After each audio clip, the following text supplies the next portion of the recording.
US President Donald Trump has announced a 3-day truce and a mutual swap of prisoners between Russia and Ukraine. Well, the truce that would come into effect on Saturday will see an exchange of 1,000 prisoners each.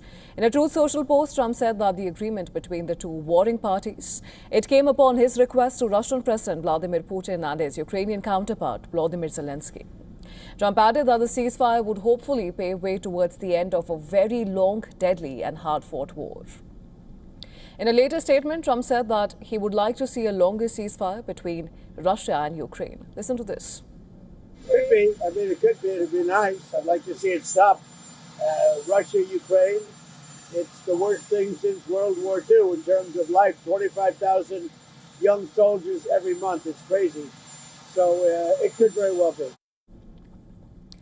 Kremlin Foreign Affairs advisor Yuri Ushakov confirmed to the reporters that the Russian side finds the temporary ceasefire initiative by US acceptable.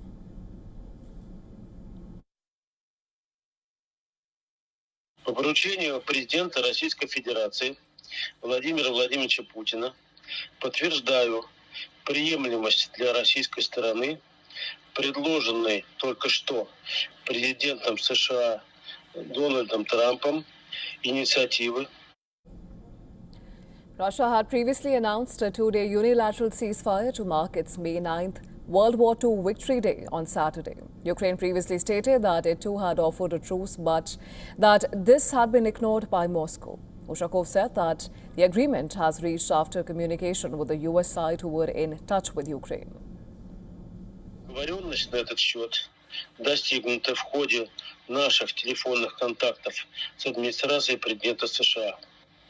Представители США, в свою очередь, находились на связи с Киевом.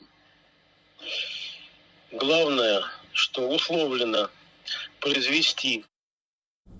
Meanwhile, Ukrainian President Volodymyr Zelensky on Friday ordered the army not to attack Moscow's Red Square during the Victory Day parade on May 9th, adding that the ceasefire with Russia must be established and that Kiev has received Moscow's green light for a large prisoner swap.